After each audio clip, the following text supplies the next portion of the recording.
Hey yo, welcome to the Best Day Ever podcast. It's your boy Tru Sav, and we are recording live from Oconda, California on this 28th day of November. Happy Rape and Pillars of the Village Day.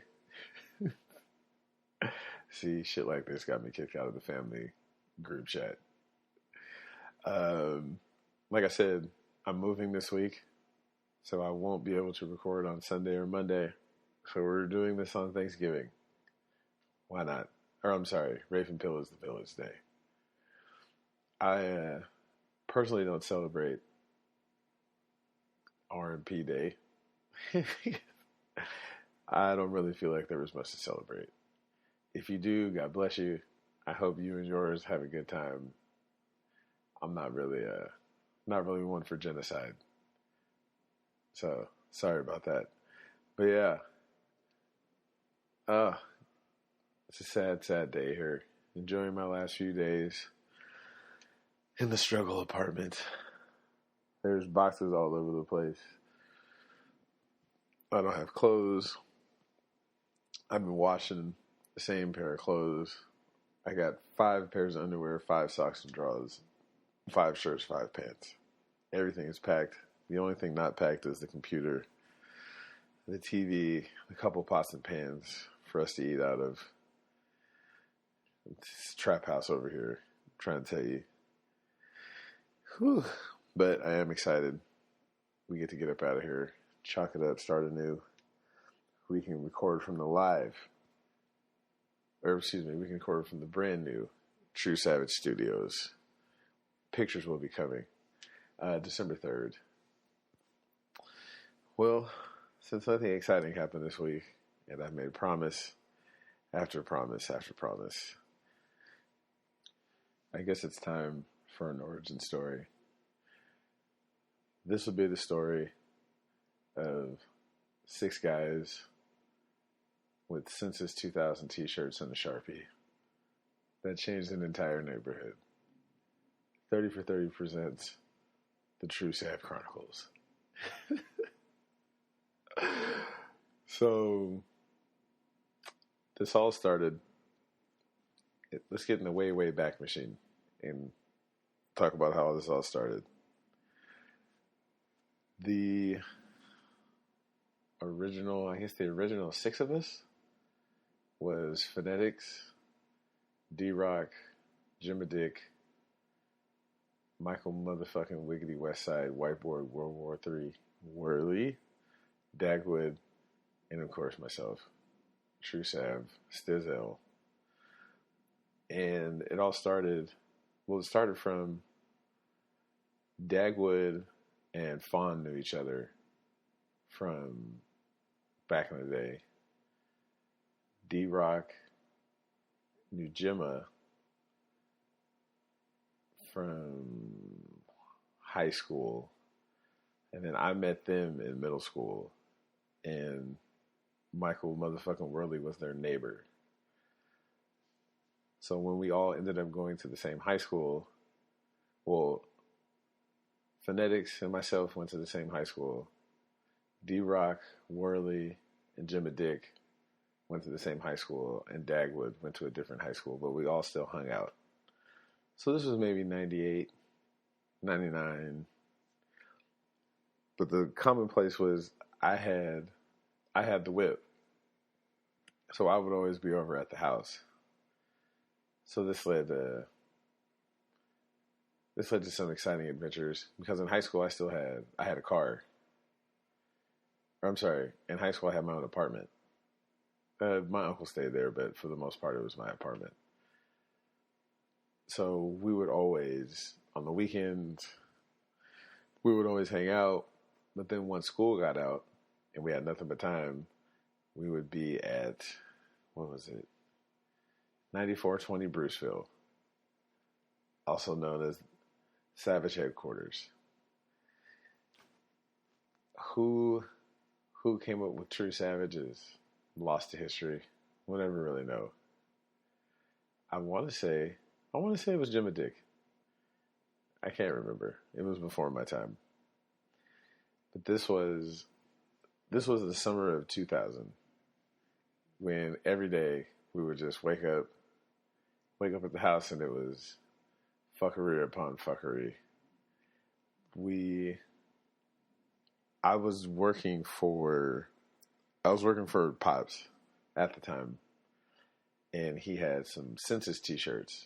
We had boxes upon boxes of them. And at the time we had no way, we had been saying Tru Savage for a while.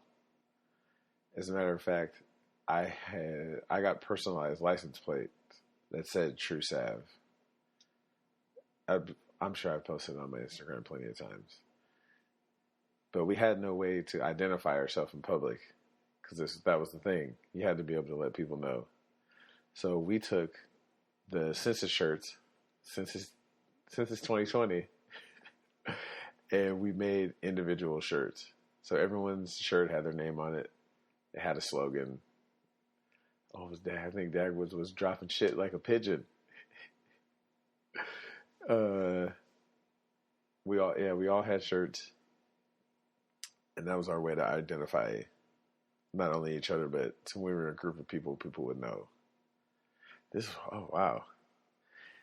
As a matter of fact, before when we first made the shirts, the first time we actually wore the shirts was to homecoming at Elk Grove. It was, now there were other people who became savages. Extremely E, Simply Ryan, B Diddy, Maximilian, T Riv, Wonder Bread, and a host of others who went on to create their own factions, which is a whole other story. But for the sake of this story, we're talking about that. We went to one of the end of the year dances or beginning of the year dances, and that they were already trying to hate because my man Dagwood didn't go to the high school. Dagwood didn't go to Elk Grove. D and Michael motherfucking Worley didn't go there. So they were trying to hate, and they're saying that they couldn't get in. So we had to bring a high school yearbook from Laguna and from Florida to prove that they were who they said they were, because for some reason they didn't have IDs. So it was a situation. Now my man Dagwood, shout out to Dagwood. Dagwood has been rocking the khakis way before Jim Harbaugh. Dagwood's fit for, as a matter of fact, Dagwood is in the header of the Tru Sav podcast. He's the guy on the left, rocking his Tru Sav shirt, khakis, and Air Maxes at all times. That was the fit way before Harbaugh. So Harbaugh is yet again a biter. So we go to the dance, and these poor kids have no idea what is in store for them. Dagwood, D-Rock, Michael motherfucking Worley, and Phonetics all have a dance routine planned out. We brought a camera with us. We were viral before there was a thing called viral. So they go to the DJ, tell the DJ to play a specific song. DJ kind of looks at him like, you want me to play what? DJ says, all right. So they get up on stage. Now, the way that this dance was, we were outside, but there was a stage outside. It was maybe 5 or 6 steps raised in a quad. So it was raised above the rest of the cement. So they all stand there, hands in front of them, heads down, and the song comes on. Bye, bye, bye, bye, bye. It's NSYNC's Bye, Bye, Bye. And not only did they have the choreograph from the chorus down, but they had made their own choreography up. So the kids at the school go wild. Because you didn't expect it. Like, you did not expect, number one, my friends to do something like that. You were expecting something way more ridiculous. So as they hit this choreographed dance, the crowd goes wild. The faculty doesn't know what to do. Because how can you tell them to stop? They're not doing anything. At the time, NSYNC was one of the hottest groups out. So how can you make them stop? So they go through the entire song. The song's like 3-something minutes. That's how I know we were. That's how I know we were young.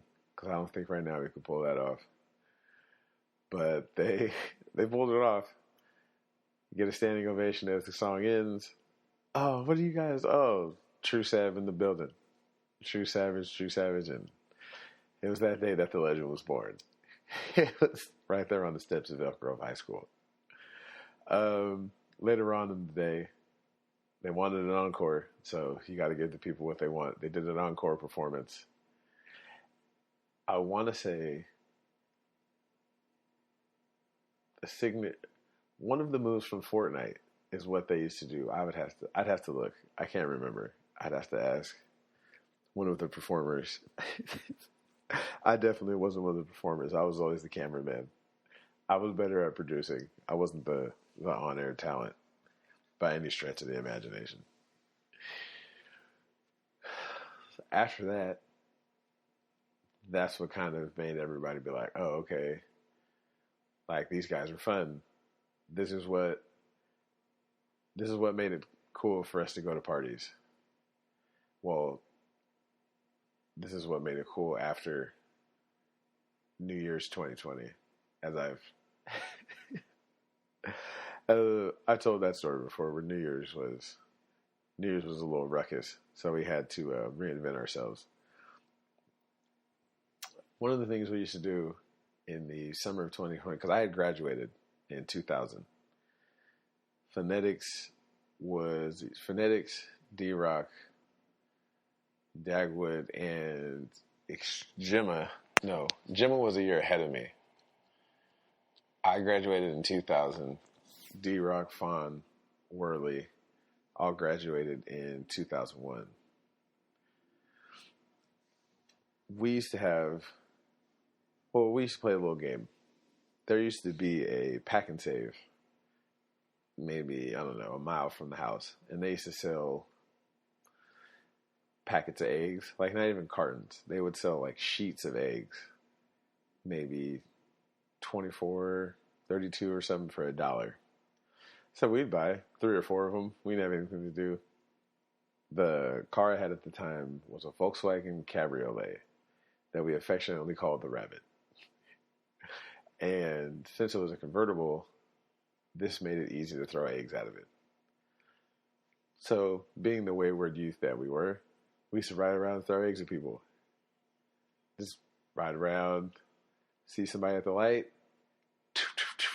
and yours truly would get sideways. A high-speed specialist of sorts. This, originally it started as myself and phonetics would do it. No one else really came with us in the beginning until we met Dagwood. And when I met Dagwood, I didn't know if he was Savage material, to be honest.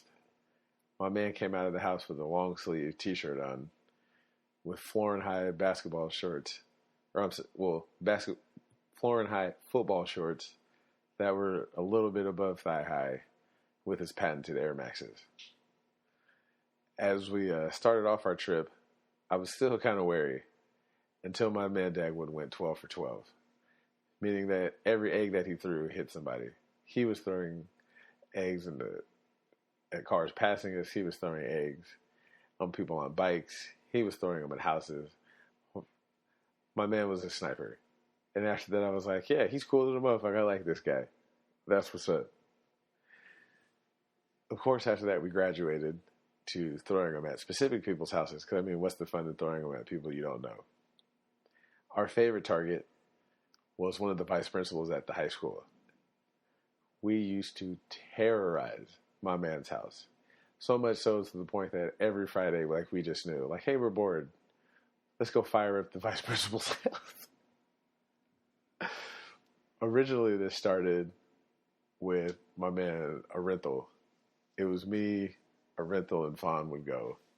Because I didn't know where the vice principal lived. But Arenthal knew. So we'd get our 32-pack, slide by the house. I would park because the principal's house was on a corner. So if you parked 2 or 3 houses down, you could carry the eggs in your hand, throw them, because it's not like it's breaking the window. it was just a pat, pat, pat, pat. So you wouldn't really notice it unless you were up. Because a lot of times this happened at 10, 11 o'clock at night. And he was old, so I'm sure he was asleep. So we would fire up the house, we'd dip out. So one particular time that always comes to mind is when we brought my man Extremely E with us. Now, a little bit of context. The rest of us were wayward youths. We stayed up late. We'd be out acting a fool. Not so much Extremely E. He had a curfew that he stuck to. Well, there's nothing wrong with that. Like, that's what's up. But as far as being a hellion, he was not. We kind of had to groom him to become a savage. And one of the things that I remember, I have fond memories of, is the first time we took him by the vice principal's house, because he had quite a disdain for this principal too. So same story, park down the street, walk up to the house with some eggs.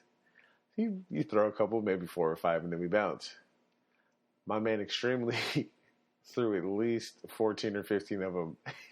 We were like, bro, we got to go. Like, what are you doing? I don't remember what he was uttering as he was throwing them, but it was beyond hilarious. After that, we got him to come on most of our runs when we would hit up the principal's house, and then when we hit up a couple other people. So, I mean, it was good times that summer. Another fond memory I have of that summer would have to be the cart lick, the infamous cart lick. While I was the first to have a car, other people got cars shortly after that, and Dagwood was one of them, and he had the murder van. It was like a Dodge Caravan with the sliding door, like the mid 90s. And I wasn't there for this episode. I was brought up to speed a little bit later, but as the story goes, they went to one of the grocery stores in the nicer part of town. Apparently that was their plan, to not get caught, was to go to the nice part of town. They filled up the cart with all sort of goodies. Oh, that's what it was. I was at football practice. So it was Dagwood, D-Rock Phonetics. They fill up the cart with their bounty. They shoot it out to the parking lot. They pick up the entire cart and put it into the van before they gas off. And in hindsight, this was actually pretty smart, because the grocery store that they did this at is right by the freeway. And that freeway goes to the house. So it's maybe 10 minutes if you're gas brake dipping, which I'm sure they were. So I come to the house that night. I come to Tru Sav headquarters, and it's a party. There's steaks and hot links and chips. And so I'm just like, what happened? Like, who? Folks, we hit a cart lick. I was like, a what? We hit a cart lick on Nugget. I was like, what is that? And they still had the grocery cart, like, in the parking lot, which was hilarious. I was shocked, because up until that point, like, we just did silly shit. Like, we weren't really criminal masterminds. We were just kids having fun. So, not to be outdone, the next week we decided we were going to do it again. Well, I decided I was going to do it, because anything you could do, I could do better. So we went, except I was stupid about it. I went to the Albertsons across the street. I went with Dagwood, and I want to say I went with Fawn. I can't remember. So we go to Albertsons, we get the cart, and we start filling it up with bullshit. Candy upon candy, popsicles, soda, a little meat here and there, throw some alcohol in there just for shits and giggles. So I'm kind of nervous, because I'm thinking this is like the movies. Like in the movies, when somebody pushes some shit out the door, they give chase, and you got to get on feet. And this is a pretty big ass parking lot. So I'm thinking there's no way that we're going to get away with this. Like, someone's going to come chase us. We're going to have to run and all of this. So the plan was, I have the cart. Dagwood walks maybe 20 yards in front of me to kind of make sure the coast is clear. Phonetics is in the parking lot. I started walking down the aisle because we made the loop. We walked through all the aisles, got what we wanted, started heading out by the door. I'm walking. No one seems to notice. Hit the exit. No one seems to chase us. Now I'm starting to get a little bit more confident. We're sliding through the parking lot. No one's really chasing us. We've just got a shopping cart full of food. No bags. We pass the McDonald's. Get to the light. We're crossing the street. People are looking at us like we're out of our mind because we have a shopping cart full of food with no bags. We walk to the apartment. We unload everything. The first thing that Phonetics' mom says is, get the fucking shopping cart out of here. If it's in the parking lot and they find it, they're going to know to come here, you fucking assholes. So we take the shopping cart across the street, throw it into an empty lot, come back, and it's barbecue time. This food, of course, lasted about 3 days. This is when we added another Savage to the mix. Probably the youngest Savage of all time. Young Dome Capone. Through the kitchen he roams. My man Dome ate 2 boxes of popsicles over the course of maybe 2 hours. We came back, we're like, damn, Dome, where's the I don't know. Like, yeah, you know, why is your fucking face all sticky, you little bastard? The youngest Savage ever. Dome Capone. The cart lick. This, of course, the cart lick turned into something else. Because once we figured out that you could take food without being accosted, we said, well, hey, if you can take food, then why can't you take alcohol? This is why, to this day, I've pretty much grown tired of Belvedere and Grey Goose. Because that's all we stole. Well, that's all I stole. I'd walk in, especially if we had like a party or something to go to. It was Friday night, Saturday night. Walk to the liquor aisle, and for some unknown reason, they never put the security tops on them. I think maybe because I wasn't greedy. Like, I would only take like 1 or... Well, no, that's a fucking lie. I would take 4. What I would do is I would take one of my football belts because it's like adjustable, and I would put it on super tight, and I would put 2 of the big bottles in my pants, and then I would have 2 of them under my arm, but I would be inconspicuous about it. Well, that, and I feel like they just didn't want to chase me outside because they knew if they chased me outside, it was on and popping. Yeah, this went on for 3 or 4 years until finally Albertsons closed it. Well, yeah, it only stopped because we just stopped going there because we became 21, and after we were 21, for some reason, we started wasting money buying alcohol when we could have kept pilfering it. Oh, sorry. Oh, God. I'm telling you, boy. It's time to move. So what we would do is, that was the move now. We graduated to just taking nothing but top shelf. And it wasn't even like it was the small bottles. It was always the big bottles. So when we would show up to parties, we're 19, 20. We're showing up with bottles of Belvedere and Grey Goose. And at the time, that was the shit. So not only were we the guys that showed up at the party, but we showed up, everyone would have their own bottle of top shelf alcohol. So the legend grew more and more. Every time we showed up to a party with a different bottle, there you go. And we would never try to high side on people. It was always like, hey, it's a party. You can have some, you can have some. That's what makes you a legend. Down memory lane. Another part of the legend was the infamous club, The Rage, which is no longer around. It's since been shut down for good reason. Back then, well, even still now, they would have days where it would be an all ages night. So basically, if you were under the age of, if you were 21 and under, you could get in. And I think you could be like 16. I think you had to be 16.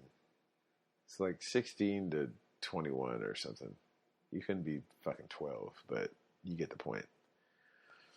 And we just lived there. That was the spot. I think Tuesday was the all ages day. Thursday was something, and Friday, Saturday was obviously the big kid show. But I think at the Rage, the deal was you could get in if you were 18. You just couldn't drink. So yeah, that was the deal. Was because we would go because as long as you were 18, you could get in. D-Rock and Gemma were the masters. They were the big shots at the Rage because the rest of us, we weren't really rocking like that. But they were promoting or something or other. We'll have to bring them in for an interview. One of these days we'll bring them in and they can provide more details. I just went for the hose. One incident in particular that I'll never forget. It was, this was all ages day. And this was when we were full force. There had to be 12 of us there. Phonetics, D-Rock, Gemma. Diddy was there. Michael motherfucking Worley was there. White Spy was there. A couple other people. Wonder Bread wasn't there yet. We hadn't met Wonder Bread yet. So we're doing what we're doing. Sliding through the turf. So when we're in the club, the thing is, everybody in the crew is different. A couple of people are black, a couple of people are white. We've got an Israeli, I guess. I don't know what Dagwood is. Dagwood is, he's like Bruno Mars. He's a mystery. He looks black, but he's really a Jew, maybe. Well, Judaism isn't a religion. Or Judaism isn't a race, it's a religion. We don't know. We'll got to have him on. We'll have an interview with the man. He can explain to you. So we're at the club. We're having a good time. Some way, somehow, D-Rock has convinced security to let him bring a video camera into the club. God knows how he did it. We're having a good time. And at this point, Michael motherfucking Worley, he was out of control back then. I believe his favorite phrase was bitch nigga. Now this is funny because he's white. So him walking through the club talking about bitch nigga kind of throws people off. But I mean, hey, he was a savage, so we didn't care. So he walks up to one of the patrons at the bar and decides to pop his collar. Now, for those of you who don't remember, in the early 2000s, popping your collar was when you would take your index finger and your thumb, grab your collar, and you would pop it. So my man Worley walks up to dude who he doesn't know, grabs his collar, pops his collar. Pop!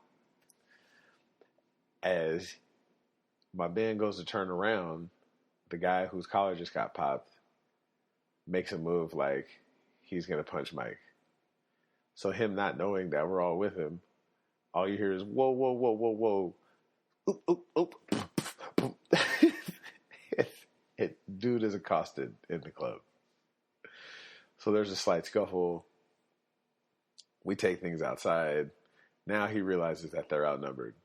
It was him and his two friends, and there's 10 of us talking shit. Fuck you, bitch ass nigga. Blah, blah, blah, blah, blah, blah, blah.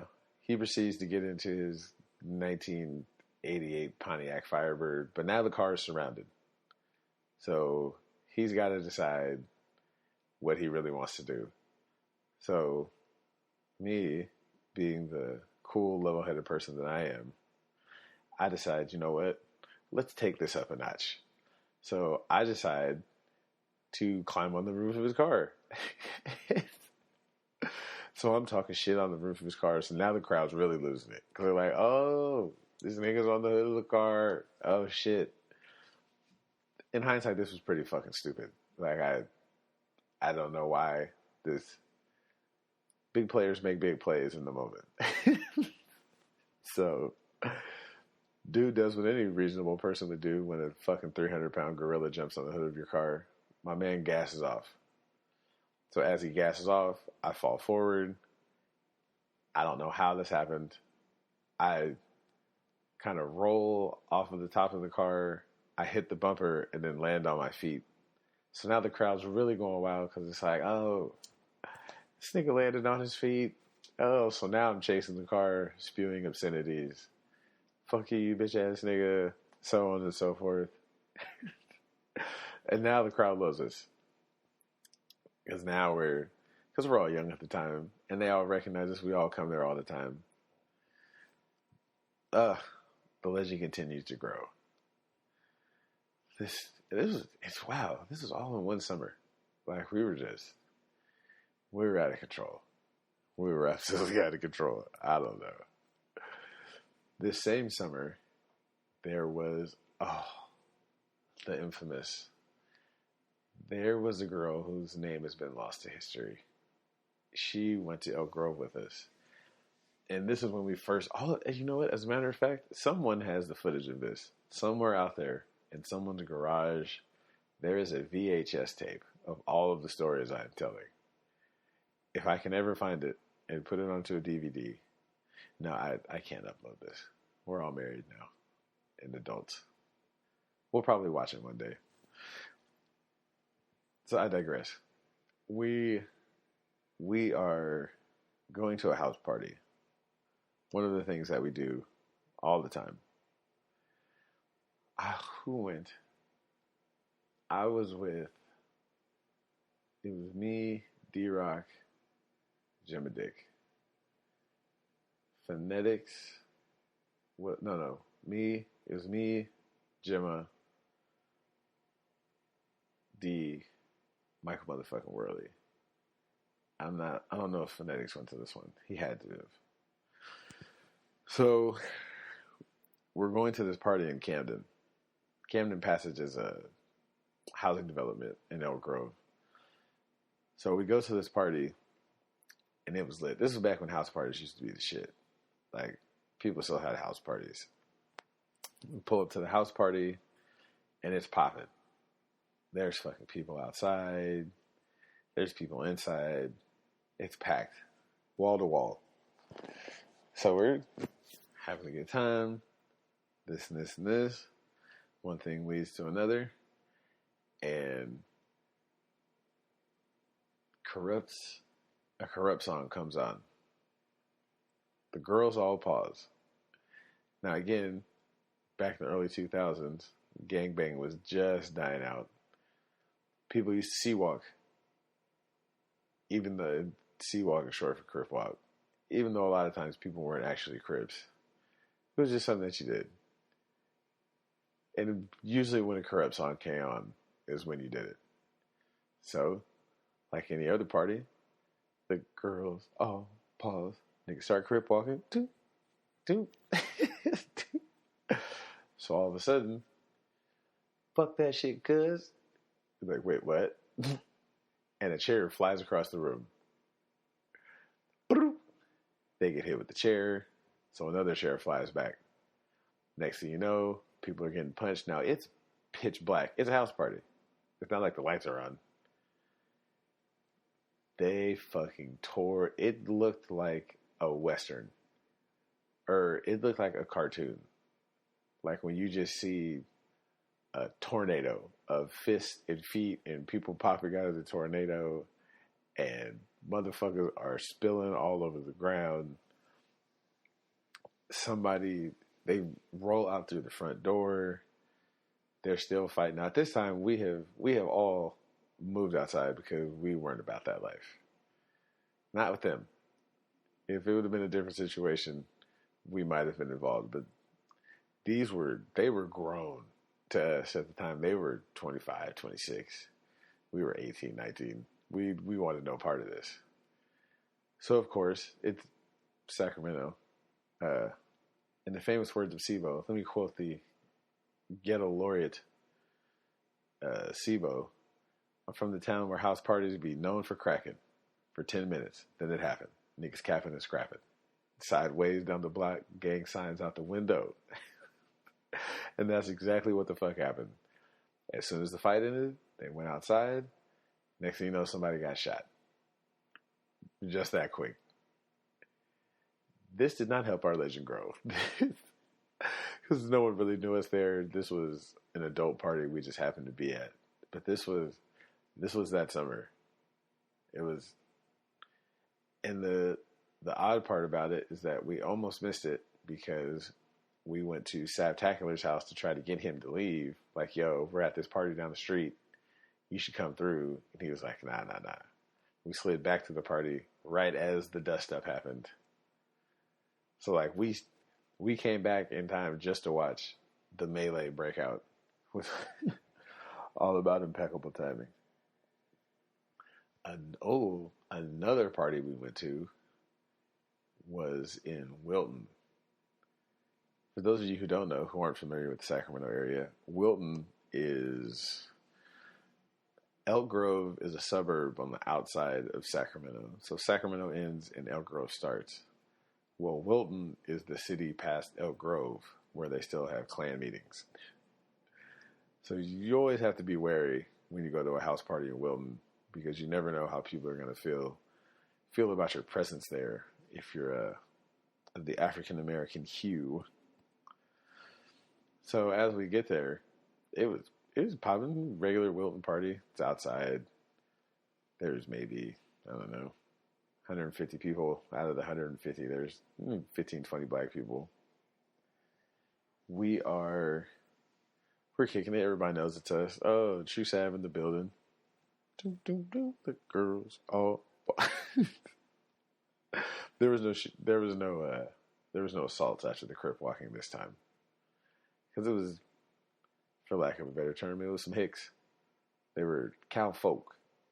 They were just entertained that there was black people there acting a fool. So, I mean, good times. Now, we did end up, this particular party, I want to say it was just me, D-Rock, and maybe Michael motherfucking Worley. We end up leaving. We come back, and when we come back, the ambulance is outside, the police is outside, the police have everybody lined up on the street, like in a single file line, and they're questioning everybody. They stop us and make us get out of the car. So we're like, what happened?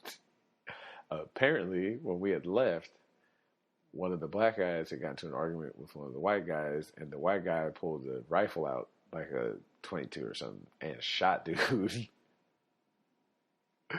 So everybody toes the company line. I didn't see anything. I don't know what you're talking about. I ain't no snitch, all that stupid shit. So yeah, there's a couple shootings this summer. It was an awkward summer, to say the least. I think that was it for shootings. That particular summer, there would go on to be a plethora of shootings that we weren't involved in because we weren't that savage. We were a different kind of savage. Oh, how could I forget? There was the music video shoot at my mom's house with Michael motherfucking Wiggity Westside White Boy World War III. We did. Oh, wow. We did a remake of the 50 Cent in the Club video where it started with him hanging upside down. That was the classic.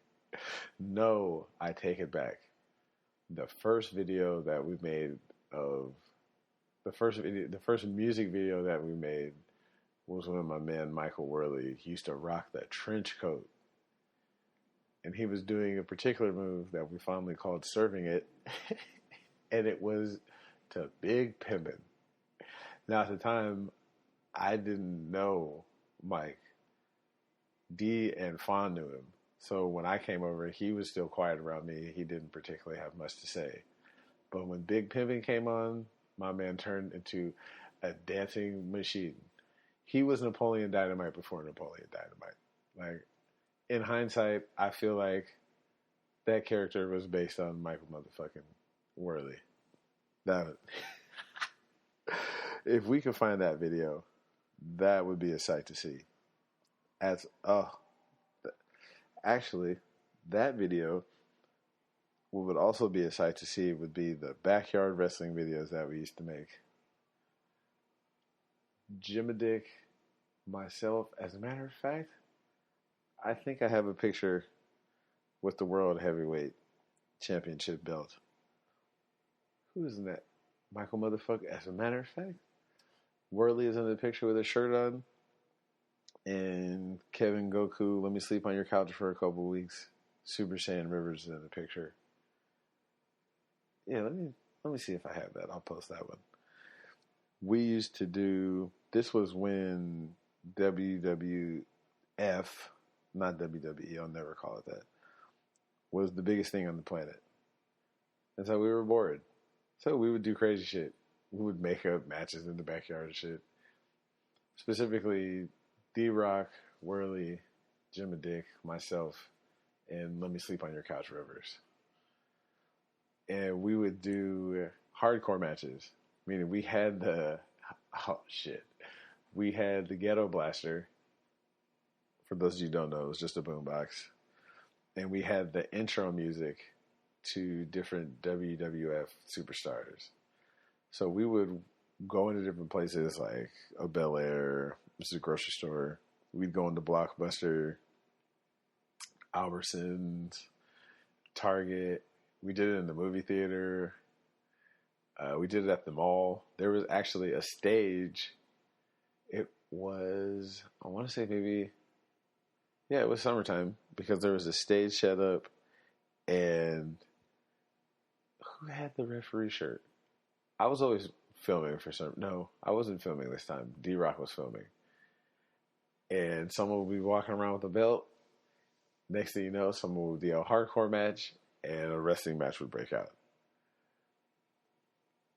Most of the time, people would be entertained. There was always people that didn't really understand what was happening. It would just be really confused. As a matter of fact, we wrestled at Macy's at the mall, on the stage in the mall. Someone left like a side door open to the mall where we wrestled back there. Oh, good times. Good times. Oh, that was the summer where Superman was Sav, T-Rex, Dub. Oh my gosh. Oh, how could I forget? So, Jimadick knew Superman from Florin. This is another one of the Savages. Superman knew T-Rex and Dub. T-Rex and Dub were, if Jay and Silent Bob were people, this would be T-Rex and Dub.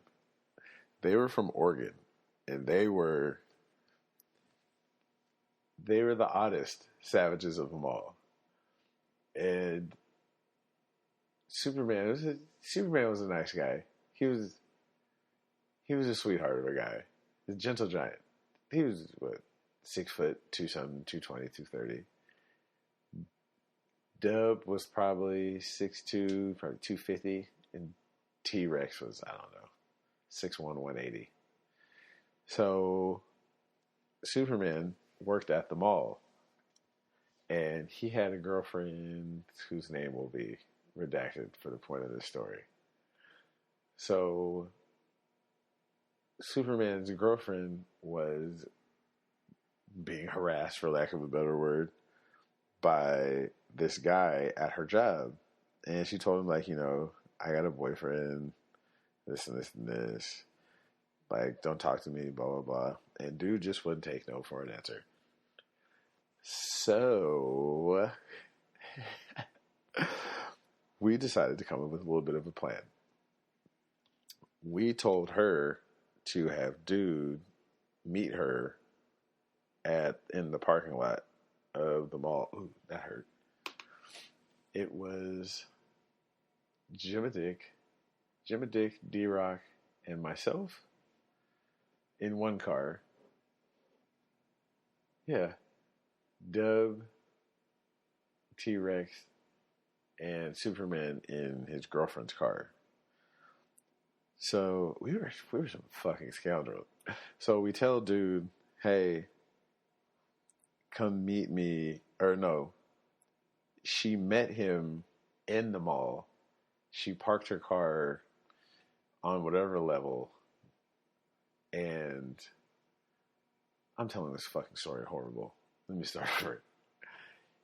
She brought Superman, T-Rex, and Dub with her in her car. Jim and Dick, D-Rock, and myself came in a different car. We were photographers too. We parked in the parking lot where you had a clear view of her walking out of the elevator to her car. So she met the guy there. They had coffee or whatever. As he's walking her back to her car, ta-da! Superman pops out. So dude instantly is backpedaling. I don't know what's going on, this and this and this. So Superman does the old, that's my girlfriend, leave her alone, da da da da da. Gives him a two-piece. Bing bing. So and the phrase that paid for the rest of the summer was "Get him, Dub," because Dub was just sitting there quietly, not saying anything. Dub hits him with the coldest right you've ever seen, and drops my man. He folds on the ground. No one accosted him once he hits the ground because we're classy gentlemen. So my man gets up, and as he's leaving, he walks directly past the car that we're in, videotaping, giving us some of the best footage that we ever had of the summer of 2000. So, needless to say, my man left dude's girlfriend alone, and they lived happily ever after, at least for the rest of the summer. Oh, wow. We're in the way, way back machine today. This is one of the best 30 for 30s that we've ever seen. Speaking of Dub and T-Rex, that same summer, my man Superman had a 1958 Mercedes-Benz. This shit was made of iron. And T-Rex and Dub decided to take us out on a little trip. They decided that they were going to drive up and down the street and hit every garbage can on the street. Yeah, and for some reason, this was a long-ass street, too. They hit every garbage can, every recycling can on the first street and the next street over. So four rows of houses, because they hit one, came back and hit the other, went down the next street and came back. So you can imagine how pissed off people were in the morning when they woke up. Because it wasn't like he hit one can. They hit every can going up and down 2 streets.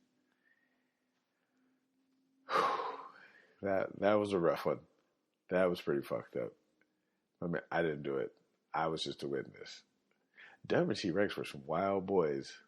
I'm here to tell you. There was another time Dub and T-Rex took us to a house party in a double wide trailer. That was interesting. I specifically remember this party because Dub ended up having sex with this chick on the grass outside in full view of everyone else. And Dub by no means was as handsome a gentleman as the rest of us. Dub looked like he was from Oregon and he made moonshine and had a receding hairline at 24. Dub was not an attractive man. He looked like he was in the Klan. But he was cool as fuck, though. But this is when the summer started to taper off in the good old summer of 2000. Also this summer, this was the summer that we went to Tahoe with my man, Jim and Dick knew a guy who used to sell fireworks. Oh my God, it finally happened. Wait a minute. I will tell you about the summer in a second. Hold on. Hello. Hello. Ladies and gentlemen, boys and girls, it is the first Cindy Mac Facts of the Best Day Ever podcast. What? I'm doing an episode right now. What are you doing? I'm in the shower. I can tell because you're on speakerphone and you sound horrible. What? I can tell because you're on speakerphone and you sound horrible. Oh.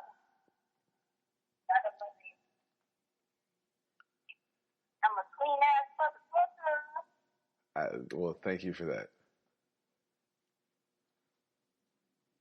So, you rang. Please regale us with your tales of tomfoolery. So, what did you do today? I was at work and I quit my job after I worked Saturday, so I was at work. Wait, you quit another job? I quit the gym because she was a bitch. Wait a minute. You have to take me off speakerphone because I can't hear you. You have to speak into the phone.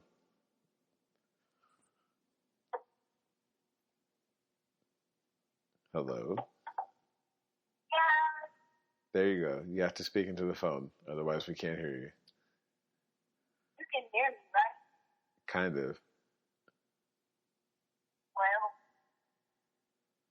Oh, my God. Because all my friends, they pop. So which job did you quit this time? I quit the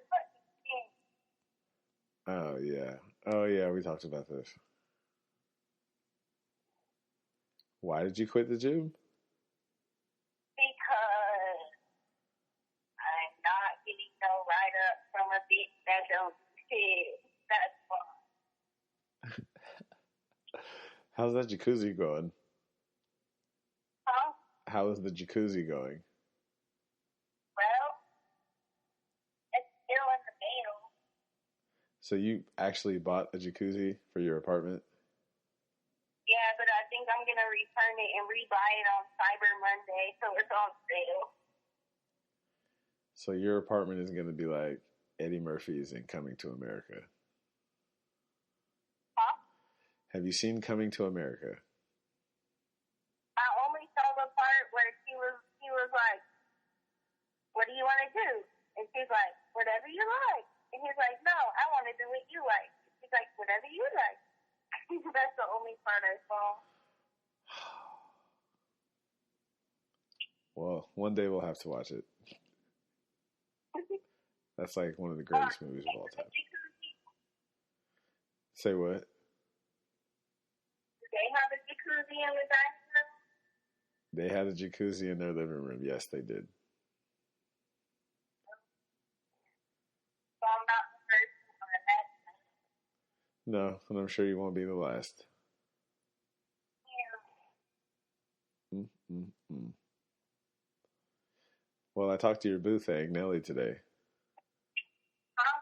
I talked to Nelly. I talked to Serge today. He's alive.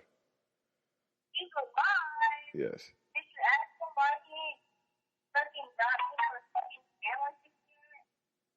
The what?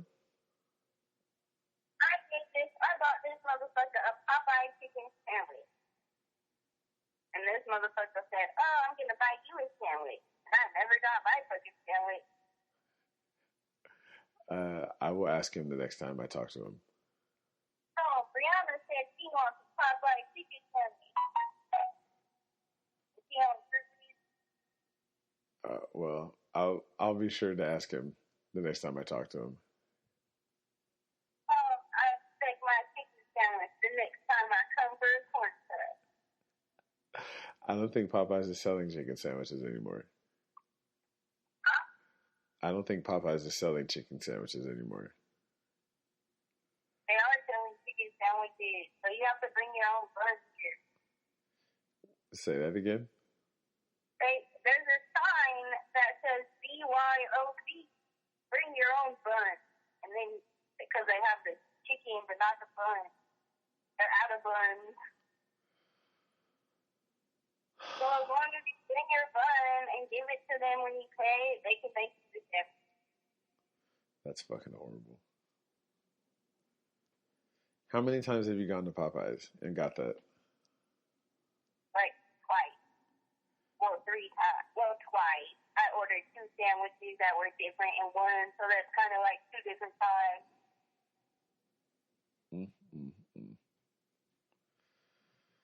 I love Popeyes. Because when Dickies was closed, their mac and cheese was the same as Dickies Turkey.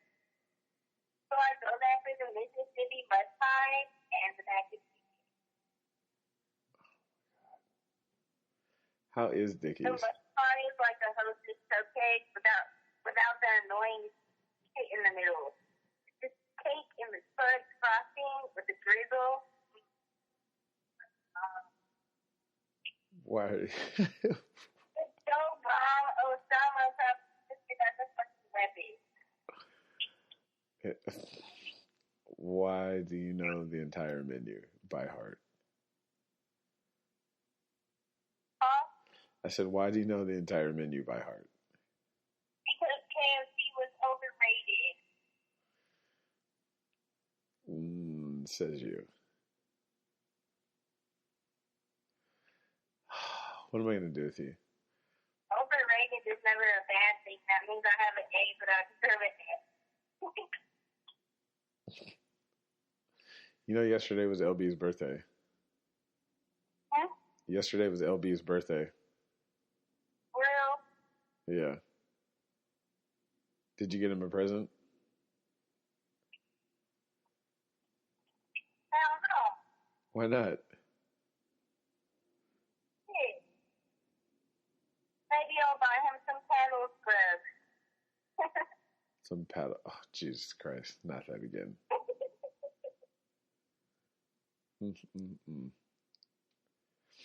Oh, wow. Maybe you can get him to sell you a duck or a chicken. I don't want a chicken. I want a duck. I don't think he sells ducks.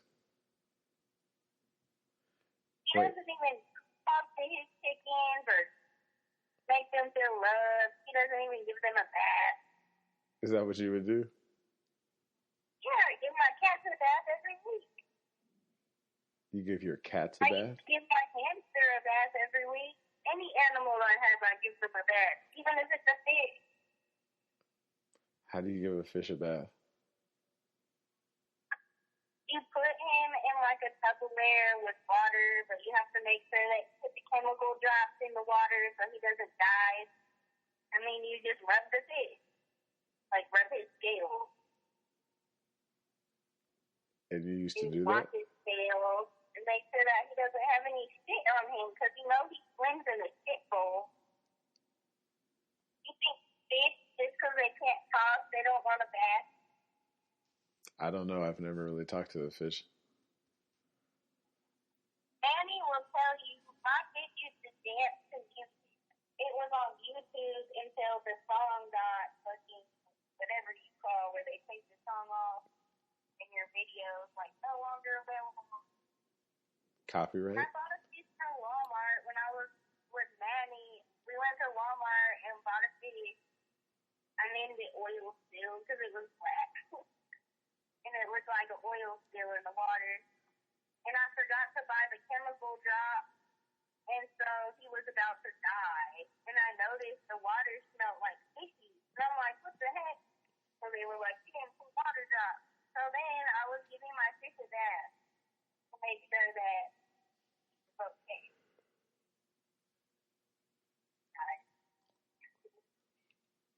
And Something does come up with these leaders.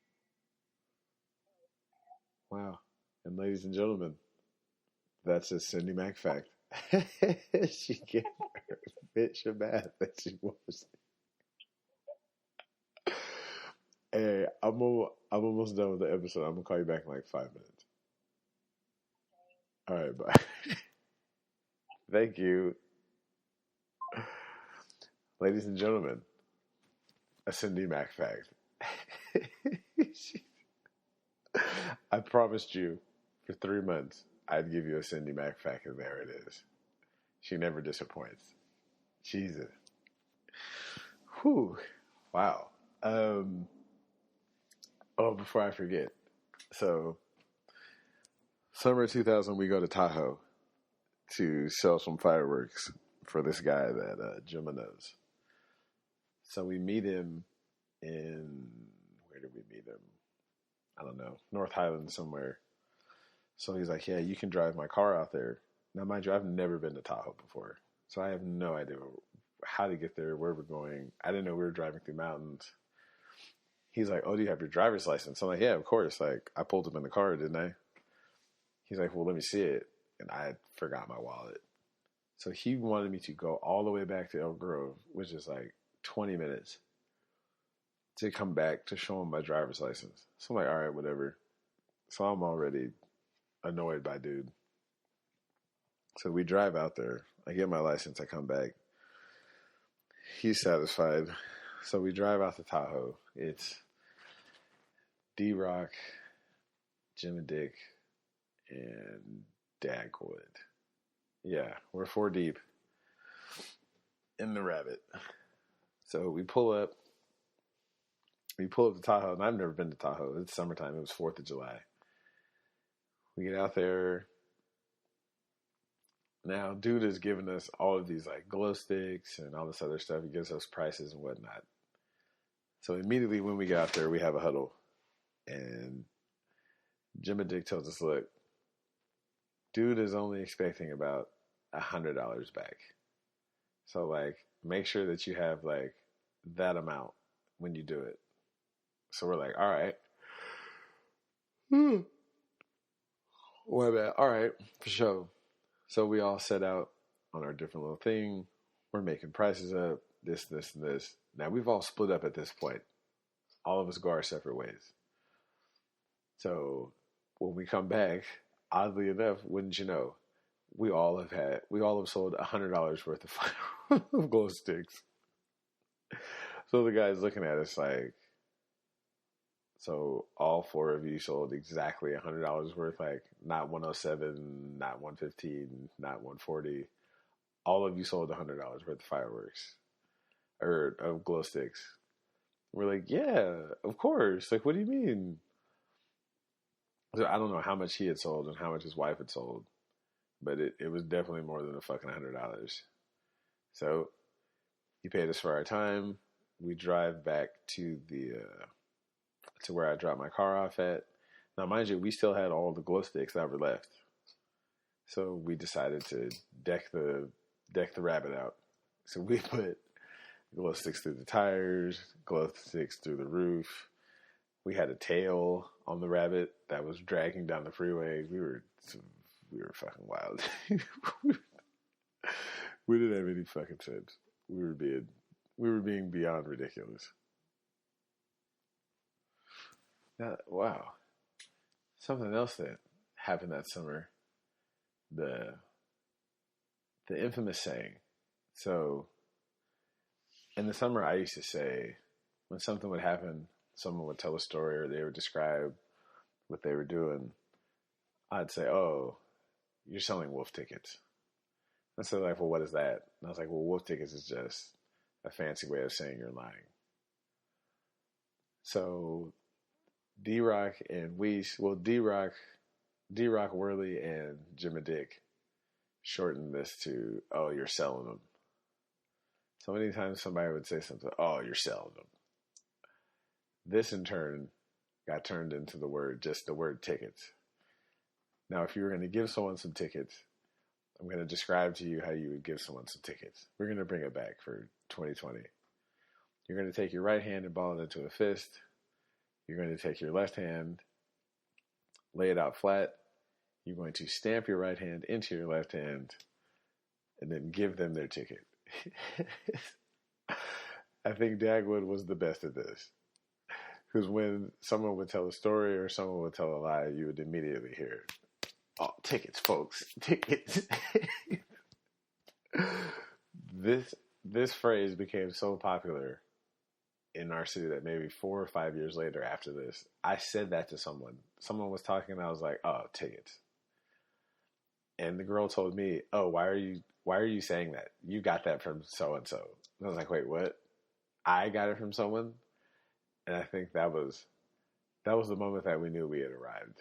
When we were using slang terms that other people were using and they thought that we were biting it, even though we originally started it. Whew. Yeah, man. The summer of 2000.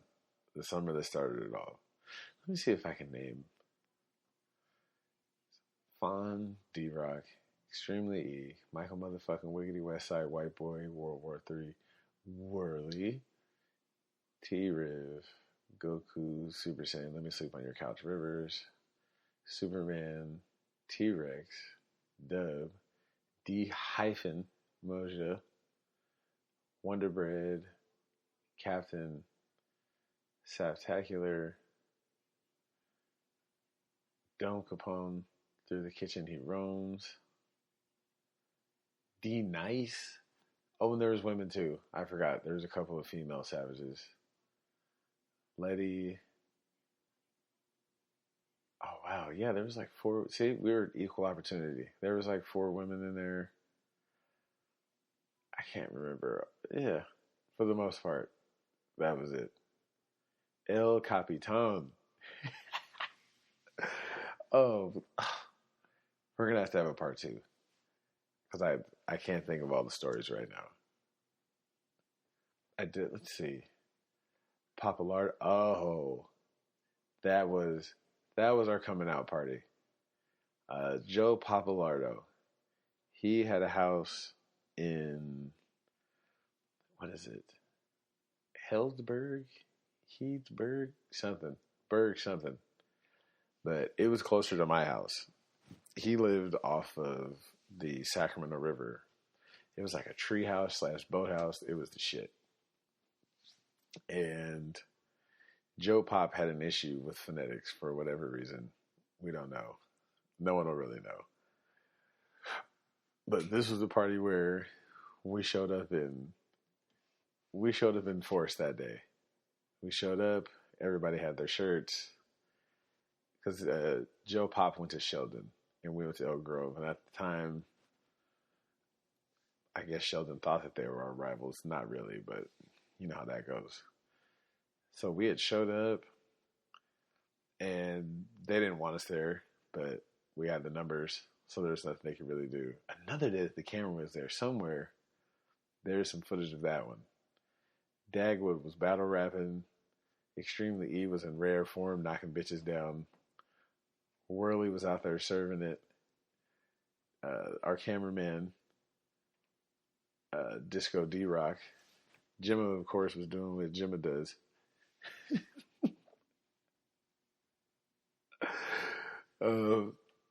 Phonetics as well. I was high as fuck that day. I remember that one. I distinctly remember because I took the biggest hit of weed I ever took and blew it into the camera. And it had to be like me exhaling for 10 or 15 seconds. White Spy was there. That's who it was. White Spy and Black Spy, also known as B. Diddy and Max a motherfucking Million. Who God knows what those two are doing right now. That's another 30 for 30. Where are they now? But yeah, that was the culmination of the summer that day. That was when the Tru Savage thing started. It all started that summer. It started with some Census 2020 t-shirts and turned into a movement that was influencing not only our high school, but the high schools around and kids for generations to come. There's actually a couple couples that we put together where people that met when we were out there doing our thing that are together right now that have kids. There's like so many continuations of this story. I'm sure I'll come back to this and tell this one another day. But right now, this is the last episode that we're going to do at the old house. The next time I talk to you, we'll have moved all of this shit into the brand new deluxe apartment in the sky. We're moving on up, boys. Who would have ever thought 20 years later we'd be in Ocondo living it up? Let's see. So there it is, ladies and gentlemen. The origin story of the Tru Savages. Wow. We're gonna have to make a movie about it. I'm sure we can find. I'm sure, of course, Denzel is gonna have to play me. I don't know. We're gonna have to find. We're gonna have to find some actors to play the rest of the crew. It'll be a hell of a story. I can't wait. But yeah, I gotta get to cleaning. I can't do it. I'm gonna be up all night. We've only got a couple nights left. Instagram, Facebook, Twitter, Tru Sav Comedy. Questions, comments, concerns. Best Day Ever Podcast at gmail.com. I hope you guys enjoy this as much as I enjoyed telling these stories, going down memory lane. If there's a story that you want to hear, or a story that I can't remember, please let me know. I'll be more than happy to tell the masses the story. I can't get yesterday back. I might not get tomorrow. So that makes today the best day ever. Holla at your boy. Wakanda forever.